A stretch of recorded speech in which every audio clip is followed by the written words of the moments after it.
Hello guys, സീതയുടെയും അച്ചുവിൻ്റെയും second chapter ആയിട്ടാട്ടോ ഞാൻ വന്നേക്കണേ. അപ്പോൾ ഇന്ന് പറഞ്ഞാൽ നമ്മൾ അച്ചു ട്യൂഷന് പോണ ഒരു ഭാഗത്തിലാണ് നമ്മൾ നിർത്തിയത്. അപ്പോൾ ഇന്ന് പറഞ്ഞാൽ ഈ സീത ഇങ്ങനെ അച്ചു പെട്ടെന്ന് നേരത്തെ വരുമായിരുന്നു. അപ്പം അച്ചു പെട്ടെന്ന് ഓടി, ട്യൂഷനുള്ളതുകൊണ്ട് പെട്ടെന്ന് പോകണം, അല്ലെങ്കിൽ ട്യൂഷൻ ടീച്ചറിന് നല്ല അടിയൊക്കെ കിട്ടും. അപ്പോൾ അച്ചു പെട്ടെന്ന് പോവുമായിരുന്നു. അപ്പോൾ ഈ സീത ഒറ്റയ്ക്കാണ് സ്കൂളിൽ നിന്ന് വന്നിട്ട് ഈ ഒരു പറമ്പ്, റോഡ് പോലത്തെ ആ പറമ്പ് പാസ് ചെയ്ത് അവള് വീട്ടിലിട്ട് പോണേ. അവിടെയാണെങ്കിൽ 2-3 വീടുകളെ തൊട്ടടുത്തായിട്ട് ഉള്ളൂ, പക്ഷെ അത് കുറച്ച് അകലെയാണ് നിൽക്കണത്. അവര് ചേട്ടനും ചേച്ചിയുമായിരുന്നു കേട്ടോ. അങ്ങനെ ഇരിക്കെ ഒരു ദിവസം അവൾ ട്യൂഷന് പോണ നേരത്ത് സീത അന്നൊരു ദിവസം ഒരു സൗണ്ട് കേട്ടിരുന്നു. അവൾ നേരത്തെ, ഞാൻ ഫസ്റ്റ് ചാപ്റ്ററിൽ പറഞ്ഞപ്പോൾ അവൾ സൗണ്ട് കേട്ടിരുന്നു. പക്ഷേ അവൾ ആ സൗണ്ട് ആരോടും പറഞ്ഞിരുന്നില്ല.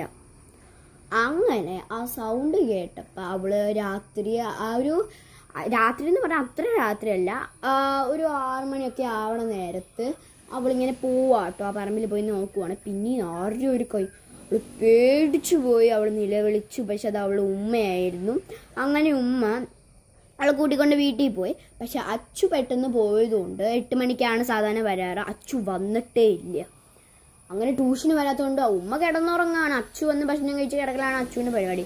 പക്ഷെ ഉമ്മ അലാറം വെച്ചിട്ടുണ്ടായിരുന്നു. ഉമ്മ എഴുന്നേറ്റിരിക്കണ നേരത്ത് അച്ചുവിനെ കാണുന്നില്ല എന്ന് കേട്ടതും സീതയ്ക്കാണെങ്കിൽ വെറി ആയിക്കൊണ്ടിരിക്കുകയാണ്. അയ്യോ, ടെൻഷൻ ആയിക്കൊണ്ടിരിക്കുകയാണ് സീതയ്ക്ക്. അന്നേരത്ത് അച്ചു പോയിട്ട് സീതനോട് ഇങ്ങനെ ഒരു ആത്മാവ് പോലൊരു സംഭവം, അച്ചുവിനെ പോലത്തെ ഒരു ആത്മാവ് കാണുവാണ്.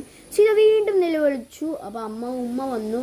എന്നിട്ട് ഉമ്മ പറഞ്ഞു, ഞാൻ അച്ചു ചേട്ടനെ തപ്പിയിട്ട് വരാമെന്ന് പറഞ്ഞിട്ട് ഉമ്മ പുറത്തേക്ക് ടോർച്ച് കൊണ്ടുപോയി. പക്ഷെ സീതയ്ക്കാണെങ്കിൽ പേടിച്ചിട്ട് വയ്യ. സീതയും പറഞ്ഞു, അമ്മ ഞാൻ വരട്ടേന്ന്. അപ്പം അമ്മ പറഞ്ഞു, തൊട്ടടുത്തല്ലേ വീട്, ഞാനിപ്പം വരാമെന്ന് പറഞ്ഞു. പക്ഷെ തൊട്ടകലായിരുന്നു വീട്.